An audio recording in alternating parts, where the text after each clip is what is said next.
Hi friends, எல்லாருக்கும் வணக்கம்.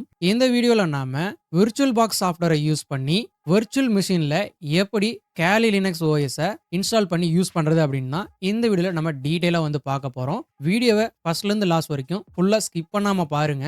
அப்பதான் நான் சொல்லக்கூடிய எல்லா விஷயமும் உங்களுக்கு தெளிவா வந்து புரியும். வீடியோக்குள்ள போறதுக்கு முன்னாடி நீங்க இன்னும் நம்ம சேனலை சப்ஸ்கிரைப் பண்ணாம இருந்தா மறக்காம சப்ஸ்கிரைப் பண்ணி சப்போர்ட் பண்ணுங்க.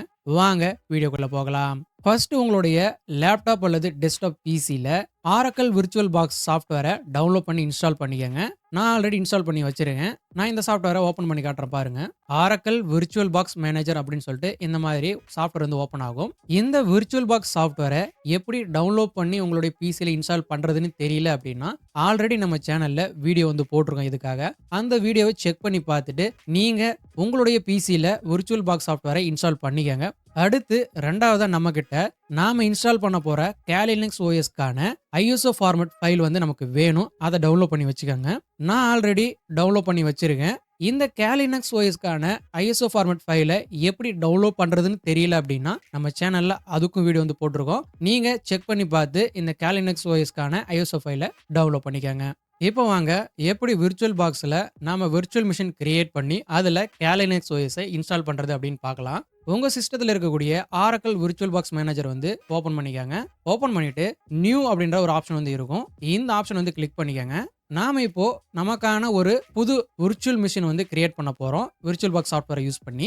இதுல 4 விதமான செக்ஷன்ஸ் வந்து கொடுத்துருப்பாங்க.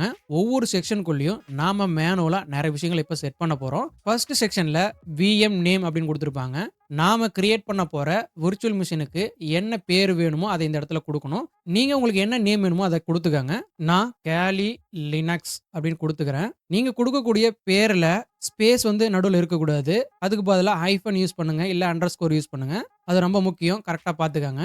விஎம் ஃபோல்டர் அப்படின்ற இந்த ஆப்ஷனுக்கு நேராக இங்க ஒரு ஃபோல்டர் லொகேஷன் வந்து டிஃபால்ட்டாக செட் ஆயிருக்கும். இந்த ஃபோல்டருக்குள்ள தான் நாம் இப்போ கிரியேட் பண்ண போற விர்ச்சுவல் மிஷினுக்கான ஃபைல்ஸ் எல்லாம் வந்து ஸ்டோர் ஆகும். நீங்க இந்த ஃபோல்டர் லொகேஷனை மாற்றணும்னு நினைச்சீங்கன்னா இங்க இருக்கக்கூடிய இந்த ஆரோ மேலே கிளிக் பண்ணுங்க. அதர் ஆப்ஷனை கிளிக் பண்ணுங்க. உங்களுடைய சிஸ்டத்தில் எந்த ஃபோல்டர் லொகேஷன்ல விர்ச்சுவல் மிஷினுக்கான ஃபைல்ஸ் எல்லாம் சேவ் ஆகும்னு நினைக்கிறீங்களோ அந்த ஃபோல்டர் லொகேஷனை இங்க செலக்ட் பண்ணி செலக்ட் ஃபோல்டர் அப்படின்றத கிளிக் பண்ணிக்கோங்க. நான் டிஃபால்ட்டா இருக்கிறதே வந்து விட்டுக்கிறேன், அதனால நான் கேன்சல் பண்ணிக்கிறேன். ஐஎஸ்ஓ இமேஜ் அப்படின்ற இந்த ஆப்ஷன்ல நாட் செலக்டட் அப்படின்னு இருக்கும். இதுல ரைட் சைட்ல சின்னதா ஒரு ஆரோ வந்து இருக்கும். இந்த ஆரோ வந்து கிளிக் பண்ணுங்க. அதர் அப்படின்ற ஆப்ஷன் வந்து கிளிக் பண்ணுங்க. நீங்க டவுன்லோட் பண்ணி வச்சிருக்கக்கூடிய கேலி லினக்ஸ் ஓஎஸ்க்கான ஐஎஸ்ஓ ஃபார்மேட் ஃபைலை வந்து செலக்ட் பண்ணிட்டு ஓபன் கொடுங்க. ஓஎஸ் எடிஷன் அப்படின்ற இந்த ஆப்ஷனுக்கு நேராக இருக்கக்கூடிய இந்த செக்ஷன் பார்த்தீங்கன்னா டிசேபிள்ல இருக்கும். இதை விட்டுருங்க. ஓஎஸ் அப்படின்ற இந்த இடத்துல லினக்ஸ் அப்படின்னு இருக்கான்னு பார்த்துக்கங்க. ஒருவேளை இல்லை அப்படின்னா இந்த ஆப்ஷன் மேலே கிளிக் பண்ணிட்டு லினக்ஸ் ஆப்ஷன் வந்து கிளிக் பண்ணி செலக்ட் பண்ணிக்காங்க. ஓஎஸ் டிஸ்ட்ரிபியூஷன் அப்படின்ற இந்த இடத்துல எனக்கு இப்போ உபுண்டு அப்படின்னு இருக்கு. இது மேலே நான் கிளிக் பண்ணிக்கிறேன். இங்க லினக்ஸ் ஓஎஸ்க்கான நிறைய டிஸ்ட்ரிபியூஷன் நேம் வந்து இருக்கும். இதுல நாம செலக்ட் பண்ண போறது டிபைன் அப்படிங்கிறது தான். கரெக்டா பார்த்து நீங்க செலக்ட் பண்ணிக்கங்க.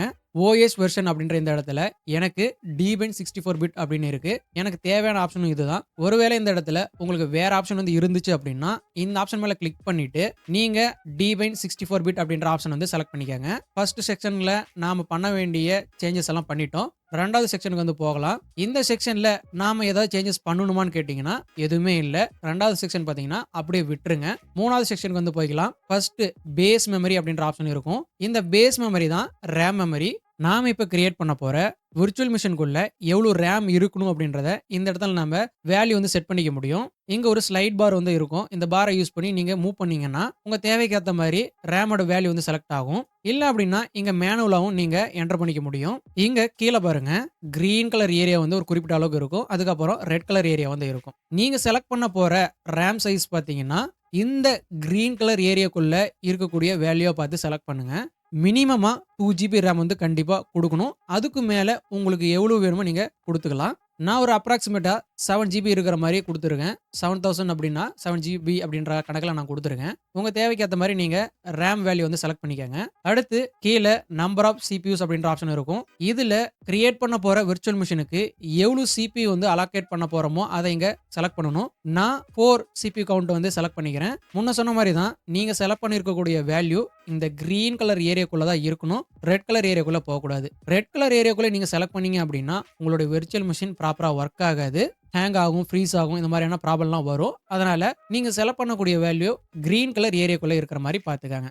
மினிமம் 2 சிபி கவுண்ட் வந்து கண்டிப்பா இருக்கணும். அதுக்கு மேல உங்களுக்கு எவ்வளவு வேணுமோ நீங்க குடுத்துக்கலாம். உங்களுடைய சிஸ்டத்துல இருக்கக்கூடிய கான்ஃபிகரேஷன பொறுத்து. அடுத்து லாஸ்ட்டா இருக்கக்கூடிய இந்த செக்ஷனுக்குள்ள போகலாம். ஸ்பெசிஃபை விர்ச்சுவல் ஹார்ட் டிஸ்க் அப்படின்ற இந்த செக்ஷன்ல ஃபர்ஸ்ட்லயே create a new virtual hard disk அப்படின்ற ஆப்ஷன் வந்து இருக்கும். இந்த ஆப்ஷன் வந்து செலக்ட் பண்ணிக்கங்க.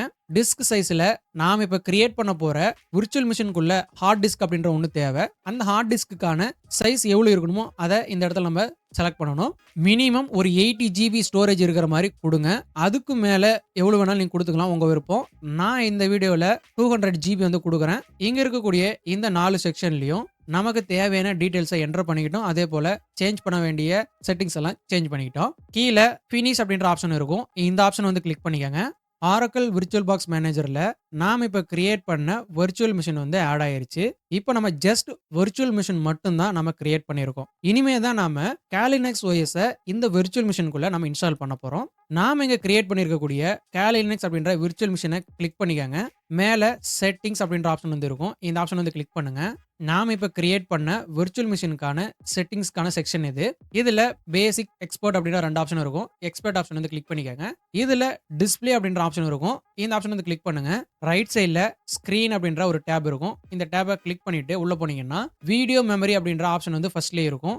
இதுல வீடியோ மெமரி வேல்யூவை நீங்க உங்க தேவைக்கு ஏற்ற மாதிரி இன்க்ரீஸ் பண்ணிக்கங்க. நான் ஃபுல்லா வந்து வச்சுக்கிறேன். அடுத்து நெட்வொர்க் அப்படின்ற ஆப்ஷன் வந்து இருக்கும். இந்த ஆப்ஷன் வந்து கிளிக் பண்ணிக்கங்க.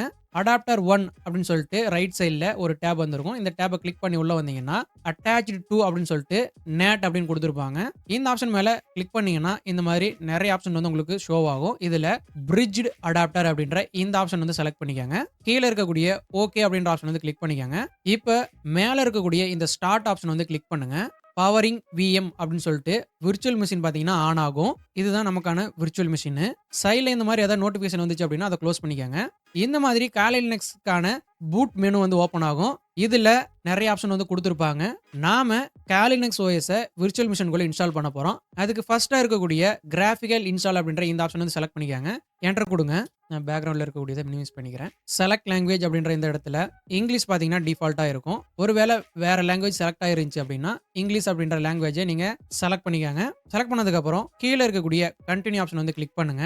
செலக்ட் யுவர் லொகேஷன் அப்படின்ற இந்த இடத்துல நீங்க எந்த கண்ட்ரியில் இருக்கீங்களோ அந்த கண்ட்ரியோட நேம் வந்து செலக்ட் பண்ணுங்க. நான் இந்தியா அப்படிங்கறனால இந்தியா ஆப்ஷன் வந்து செலக்ட் பண்ணிக்கிறேன். செலக்ட் பண்ணதுக்கப்புறம் கீழே இருக்கக்கூடிய கண்டினியூ அப்படின்ற ஆப்ஷன் வந்து கிளிக் பண்ணுங்க. கான்ஃபிகர் த கீபோர்டு அப்படின்ற இந்த செக்ஷன்ல டிஃபால்ட்டா அமெரிக்கன் இங்கிலீஷ் இருக்கும். இதையே விட்டுருங்க, வேற எந்த சேஞ்சும் பண்ணாதீங்க. கீழே இருக்கக்கூடிய கண்டினியூ ஆப்ஷன் வந்து கிளிக் பண்ணுங்க. சில ப்ராசஸ் வந்து நடக்கும். இந்த மாதிரி நீங்க கொஞ்ச நேரம் வெயிட் பண்ணுங்க. கான்ஃபிகர் த நெட்வொர்க் அப்படின்னு சொல்லிட்டு இந்த மாதிரி ஒரு செக்ஷன் வந்து ஓப்பன் ஆகும். இங்க ஃபர்ஸ்ட்ல உங்களுக்கு உங்களுடைய ஹோஸ்ட்டுக்கான நேம் வந்து என்டர் பண்ண சொல்லுவாங்க. ஹோஸ்ட் நேம் அப்படின்னு போட்டு எனக்கு Kali அப்படின்னு டிஃபால்ட்டா ஒரு நேம் வந்து செட் ஆயிருக்கு. ஹோஸ்ட் நேம் அப்படிங்கிறது ஒன்றும் இல்லை, உங்களுடைய கம்ப்யூட்டருக்கு நீங்க இந்த Kali Linux இன்ஸ்டால் பண்ணும்போது கொடுக்கக்கூடிய ஒரு பேர் தான், வேற ஒன்றும் கிடையாது. நான் இதை சேஞ்சே பண்ணிக்கிறேன். அரங்கா எக்ஸ் அப்படின்னு கொடுத்துக்கிறேன் என்னுடைய ஹோஸ்ட் நேமா. இந்த மாதிரி ஹோஸ்ட் நேமை கொடுத்ததுக்கு அப்புறம் கண்டினியூ அப்படின்ற இந்த ஆப்ஷன் வந்து கிளிக் பண்ணுங்க. டொமைன் நேம் அப்படின்ற இந்த இடத்துல நீங்க உங்ககிட்ட ஏதாவது டொமைன் நேம் வந்து இருந்தது அப்படின்னா அதை கொடுத்துக்கங்க. இல்லை அப்படின்னா எம்டியா விட்டுருங்க. மோஸ்ட்லி நம்மள யாருக்கிட்டையுமே டொமைன் நேம் வந்து இருக்காது, அதனால எம்டியா வந்து விட்டுறலாம். கீழே இருக்கக்கூடிய கண்டினியூ ஆப்ஷன் வந்து கிளிக் பண்ணுங்க. Kali Linux OS குள்ள போயிட்டு நாம யூஸ் பண்ண ஒர்க் பண்ண நமக்கு ஒரு யூசர் அக்கௌண்ட் வந்து தேவைப்படும். அந்த அக்கௌண்ட்டை கிரியேட் பண்றதுக்கு தான் இப்போ ஃபுல் நேம் வந்து கேட்குறாங்க. உங்களுடைய ஃபுல் நேம் என்னவோ அதை கொடுத்துக்கங்க. அப்படி இல்லைன்னா உங்களுக்கு தேவையான நேம் வந்து கொடுத்துக்கங்க. உங்களுடைய ரியல் நேமை கொடுத்தே ஆகணும் அப்படின்ற எந்த கட்டாயமும் கிடையாது.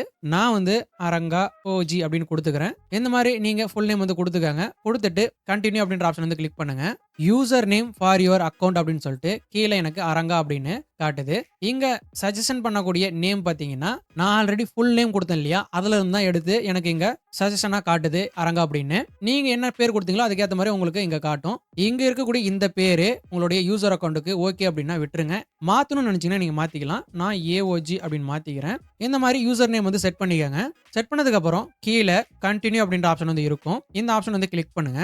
இங்க உங்களுடைய யூசர் அக்கௌண்ட்டுக்கான பாஸ்வேர்டு வந்து செட் பண்ண சொல்லுவாங்க. உங்களுக்கு தேவையான பாஸ்வேர்டை இந்த இடத்துல கரெக்டாக என்டர் பண்ணிக்கோங்க. இங்க என்ன பாஸ்வேர்டு வந்து என்டர் பண்றீங்களோ அதே பாஸ்வேர்டை ரீஎன்டர் பாஸ்வேர்ட் டு வெரிஃபை அப்படின்ற இந்த செக்ஷன்லயும் நீங்க என்டர் பண்ணணும். நான் எனக்கான பாஸ்வேர்டு வந்து கொடுத்துக்கிறேன். பாஸ்வேர்டை கொடுத்ததுக்கு அப்புறம் கீழே இருக்கக்கூடிய கண்டினியூ ஆப்ஷன் வந்து கிளிக் பண்ணுங்க. பார்ட்டிஷன் டிஸ்க் அப்படின்னு சொல்லிட்டு இந்த மாதிரி கீழே நிறைய ஆப்ஷன் வந்து கொடுத்துருப்பாங்க. இதுல ஃபர்ஸ்டா இருக்கக்கூடிய கைடட் ஐஃபன் யூஸ் என்டையர் டிஸ்க் அப்படின்ற இந்த ஆப்ஷன் வந்து கிளிக் பண்ணிக்கோங்க. டிஃபால்ட்டாவே இந்த ஆப்ஷன் தான் செலக்ட்ல இருக்கும். இல்ல அப்படின்னா செலக்ட் பண்ணிக்கோங்க. செலக்ட் பண்ணதுக்கு அப்புறம் கீழே இருக்கக்கூடிய கண்டினியூ ஆப்ஷன் வந்து கிளிக் பண்ணுங்க. இங்க விபாக்ஸ் ஹார்ட் டிஸ்க் அப்படின்னு சொல்லிட்டு நாம கிரியேட் பண்ண விர்ச்சுவல் மிஷினுக்கான ஹார்ட் டிஸ்க் வந்து இங்க ஷோ ஆகும். இங்க இருக்கக்கூடிய ஜிபி சைஸ் பாத்தீங்கன்னா 200 ஜிபி அப்படின்னு இல்ல. நான் 200 ஜிபி தான் செட் பண்ணேன். எனக்கு 200 ஜிபி காட்டல, அதிகமாக தான் காட்டுது. உங்களுக்கும் இந்த மாதிரி நீங்க கொடுத்த வேல்யூவோட அதிகமாக தான் இங்க காட்டும். அது பிரச்சனை கிடையாது. இந்த ஆப்ஷன் வந்து செலக்ட் பண்ணிக்கோங்க. நாம இப்போ நமக்கு தேவையான ஹார்ட் டிஸ்கை செலக்ட் பண்ணிட்டோம். செலக்ட் பண்ணதுக்கு அப்புறம் கீழே இருக்கக்கூடிய கண்டினியூ ஆப்ஷன் வந்து கிளிக் பண்ணிக்கலாம். செலக்டட் ஃபார் பார்ட்டிஷனிங் அப்படின்ற இந்த செக்ஷன்ல கீழே நிறைய ஆப்ஷன் வந்து கொடுத்துருப்பாங்க.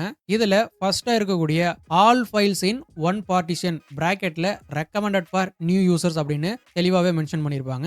இந்த ஆப்ஷன் வந்து கிளிக் பண்ணி செலக்ட் பண்ணிக்காங்க. செலக்ட் பண்ணதுக்கு அப்புறம் கீழே இருக்கக்கூடிய கண்டினியூ ஆப்ஷன் வந்து கிளிக் பண்ணுங்க. இதுல லாஸ்டா finish partitioning and right changes to disk அப்படின்ற ஆப்ஷன் இருக்கும். இந்த ஆப்ஷனை செலக்ட் பண்ணிக்கங்க. செலக்ட் பண்ணிட்டு கண்டினியூ அப்படின்ற ஆப்ஷன் வந்து கிளிக் பண்ணுங்க. Right the changes to disk அப்படின்ற இந்த ஆப்ஷனுக்கு கீழே நோ எஸ் அப்படின்ற 2 ஆப்ஷன் வந்து கொடுத்துருப்பாங்க. இதில் எஸ் அப்படின்றத செலக்ட் பண்ணிக்கோங்க. செலக்ட் பண்ணிட்டு கண்டினியூ கிளிக் பண்ணுங்க. பேஸ் சிஸ்டம் பார்த்தீங்கன்னா இந்த மாதிரி இன்ஸ்டால் வந்து ஆகும். நீங்கள் கொஞ்ச நேரம் வெயிட் பண்ணுங்க, இந்த ப்ராசஸ் வந்து முடிகிற வரைக்கும். சாஃப்ட்வேர் செலக்ஷன் அப்படின்னு சொல்லிட்டு இந்த மாதிரி ஒரு செக்ஷன் வந்து ஓப்பன் ஆகும். இதில் டிஃபால்ட்டா ஃபர்ஸ்ட் இருக்கக்கூடிய இந்த 2 ஆப்ஷனும் கீழே இருக்கக்கூடிய இந்த 3 ஆப்ஷனும் செலக்ட் ஆயிருக்கும். இதை அப்படியே விட்டுருங்க, எந்த சேஞ்சுமே பண்ணாதீங்க. கண்டினியூ அப்படின்ற ஆப்ஷன் வந்து கிளிக் பண்ணுங்க. Kali Linux OSக்குள்ள தேவைப்படக்கூடிய சாஃப்ட்வேர்ஸ் எல்லாம் பார்த்தீங்கன்னா இன்ஸ்டால் ஆக ஆரம்பிக்கும். இந்த ப்ராசஸ் முடியறதுக்கு கொஞ்சம் டைம் எடுத்துக்கும். அது வரைக்கும் பொறுமையாக வெயிட் பண்ணுங்க. சாஃப்ட்வேர் இன்ஸ்டாலேஷன் ப்ராசஸ் வந்து முடிஞ்சதுக்கு அப்புறம் இன்ஸ்டால் தி grub bootloader அப்படின்ற இந்த செக்ஷன் வந்து உங்களுக்கு ஓப்பன் ஆகும். இதுல கீழே நோ எஸ் அப்படின்னு 2 ஆப்ஷன் கொடுத்துருப்பாங்க. எஸ் அப்படின்றத செலக்ட் பண்ணிக்கோங்க. செலக்ட் பண்ணிட்டு கண்டினியூ அப்படின்ற ஆப்ஷன் வந்து கிளிக் பண்ணுங்க. இங்க ரெண்டாவதா இருக்கக்கூடிய விபாக்ஸ் ஹார்ட் டிஸ்க் அப்படின்ற நம்மளுடைய விர்ச்சுவல் மிஷினுக்குள்ள இருக்கக்கூடிய ஹார்ட் டிஸ்கை வந்து நம்ம செலக்ட் பண்ணணும். இந்த மாதிரி இந்த ஆப்ஷன் வந்து கிளிக் பண்ணி செலக்ட் பண்ணிக்கோங்க. கண்டினியூ ஆப்ஷன் வந்து கிளிக் பண்ணுங்க. ஃபினிஷிங் தி இன்ஸ்டாலேஷன் அப்படின்னு சொல்லிட்டு இந்த மாதிரி ஒரு ப்ராசஸ் வந்து நடக்கும். இந்த ப்ராசஸ் ஃபுல்லாக முடியறதுக்கு கொஞ்சம் டைம் எடுக்கும். அது வரைக்கும் வெயிட் பண்ணுங்க. இன்ஸ்டாலேஷன் கம்ப்ளீட் அப்படின்னு சொல்லிட்டு இந்த மாதிரி உங்களுக்கு மெசேஜ் வந்து ஸ்க்ரீனில் வந்து வந்துடும். இந்த மாதிரி வந்துச்சு அப்படின்னா நாம கிரியேட் பண்ண விர்ச்சுவல் மிஷினுக்குள்ள Kali Linux OS வந்து ப்ராப்பராக இன்ஸ்டால் ஆயிருச்சு அப்படின்னு அர்த்தம். இப்போ கீழே இருக்கக்கூடிய கண்டினியூ ஆப்ஷன் வந்து கிளிக் பண்ணுங்க. கிளிக் பண்ணும் பொழுது விர்ச்சுவல் மிஷின் வந்து ரீபூட் வந்து ஆகும். அதை இங்க தெளிவாக மென்ஷன் பண்ணியிருக்காங்க, பார்த்தீங்கன்னா தெரியும். கண்டினியூ ஆப்ஷன் வந்து கிளிக் பண்ணுங்க. கொஞ்ச நேரம் வெயிட் பண்ணீங்கன்னா அதுவே ரீபூட் ஆகிட்டு நமக்கு Kali Linux வந்து ஓப்பன் ஆகும். உங்களுக்கும் இந்த மாதிரி ரீஸ்டார்ட் ஆனதுக்கு அப்புறம் Kali Linux OSக்கான லாகின் ஸ்க்ரீன் வந்து ஓப்பன் ஆகும். இங்க நீங்க கிரியேட் பண்ண யூசர் அக்கௌண்ட்டுக்கு என்ன பேரு பாஸ்வேர்டு வந்து கொடுத்தீங்களோ அதை இந்த இடத்துல என்டர் பண்ணுங்க. நான் AOG அப்படின்ற பேர் கொடுத்தேன். இந்த அக்கௌண்ட்டுக்கு நான் கொடுத்த பாஸ்வேர்டு வந்து கீழே என்டர் பண்ணிக்கிறேன். இந்த மாதிரி யூசர் நேம் பாஸ்வேர்டை என்டர் பண்ணிக்கோங்க. என்டர் பண்ணிட்டு கீழே இருக்கக்கூடிய லாகின் ஆப்ஷன் வந்து கிளிக் பண்ணுங்க. அவ்வளவுதான். நாம விர்ச்சுவல் பாக்ஸ் சாஃப்ட்வேரை யூஸ் பண்ணி விர்ச்சுவல் மிஷினை கிரியேட் பண்ணி அதுக்குள்ள Kali Linux OS ப்ராப்பரா இன்ஸ்டால் பண்ணிட்டோம். இங்க நான் கிளிக் பண்ணி காட்டுறேன் பாருங்க. உள்ள Kali Linuxல யூஸ் பண்ணக்கூடிய டூல்ஸ் எல்லாம் இங்க இருக்கு. இங்க நமக்கு விர்ச்சுவல் மிஷின்ல ஓப்பனா இருக்கக்கூடிய Kali Linux OS பாத்தீங்கன்னா ஸ்கிரீன் சைஸ் சின்னதா வந்து இருக்கும். இதோட ஸ்கிரீன் சைஸை நம்ம தேவைக்கேற்ற மாதிரி அட்ஜஸ்ட் வந்து பண்ணிக்க முடியும். அதுக்கு கீழே கார்னருக்கு வந்து போனீங்க அப்படின்னா மவுஸ் யூஸ் பண்ணி இந்த மாதிரி ஆப்ஷன் வந்து வரும். இதை நீங்க உங்க தேவைக்கேற்ற மாதிரி இப்படி இழுத்துக்கலாம். 4 எட்ஜ்ல இந்த மாதிரி ஆப்ஷன் வரும். உங்க தேவைக்கேற்ற மாதிரி ஸ்கிரீனை இந்த மாதிரி அட்ஜஸ்ட் வந்து பண்ணிக்க முடியும். உங்களுக்கு எவ்வளவு ஸ்கிரீன் சைஸ் வேணுமோ அந்த அளவுக்கு இழுத்து விட்டுக்காங்க. இப்போ நீங்க என்ன பண்ணணும் அப்படின்னா இங்க இருக்கக்கூடிய இந்த லாக் அவுட் ஆப்ஷன் இருக்கு இல்லையா, இந்த ஆப்ஷன் மேல கிளிக் பண்ணுங்க. இந்த மாதிரி ஓப்பன் ஆகும். இதுல ரீஸ்டார்ட் அப்படின்ற இந்த ஆப்ஷன் வந்து கிளிக் பண்ணுங்க. இப்போ நமக்கு நம்மளுடைய விர்ச்சுவல் மிஷின் பாத்தீங்கன்னா ரீஸ்டார்ட் ஆயிட்டு Kali Linux வந்து அகைன் வந்து ஓப்பன் ஆகும். இப்போ பாருங்க Kali Linuxக்கான ஸ்கிரீன் சைஸ் வந்து மாறி இருக்கு. நான் முன்ன விர்ச்சுவல் மிஷினை என்னுடைய தேவைக்கு ஏற்ற மாதிரி ரீசைஸ் வந்து பண்ணேன். அந்த ரீசைஸ் பண்ண சைஸ்க்கு ஏற்ற மாதிரியே இப்போ எனக்கு விர்ச்சுவல் மிஷினுக்குள்ள Kali Linuxோட ஸ்கிரீன் வந்து எனக்கு கிடைச்சிருக்கு. நான் லாகின் பண்ணி காட்டுறேன், பார்த்தீங்கன்னா தெரியும். Kali Linuxோட ஸ்கிரீன் சைஸ் வந்து நாம கொடுத்த அளவுக்கு வந்து மாறிடுச்சு. அவ்வளோதான். இந்த வீடியோவில் நான் சொன்ன எல்லா விஷயத்தையும் நீங்கள் கரெக்டாக ஃபாலோ பண்ணீங்க அப்படின்னா விர்ச்சுவல் பாக்ஸ் சாஃப்ட்வேரை யூஸ் பண்ணி விர்ச்சுவல் மிஷினுக்குள்ள Kali Linux OS ப்ராப்பராக இன்ஸ்டால் பண்ணி யூஸ் பண்ண முடியும். இந்த வீடியோவில் நான் சொன்ன எல்லா விஷயமும் தெளிவாக வந்து புரிஞ்சிருக்கும்னு நினைக்கிறேன். ஒருவேளை இதில் ஏதாவது சந்தேகம் இருந்துச்சு அப்படின்னா அதை மறக்காம கமெண்ட் செக்ஷனில் தெளிவாக வந்து மென்ஷன் பண்ணுங்க. இந்த வீடியோ உங்களுக்கு யூஸ்ஃபுல்லாக இருந்துச்சு அப்படின்னா வீடியோவை லைக் பண்ணி ஷேர் பண்ணுங்க. முக்கியமாக நம்ம சேனலை சப்ஸ்கிரைப் பண்ணி சப்போர்ட் பண்ணுங்க. மீண்டும் ஒரு நல்ல வீடியோவில் சந்திக்கலாம். பாய் கைஸ், தேங்க்ஸ் ஃபார் வாட்சிங்.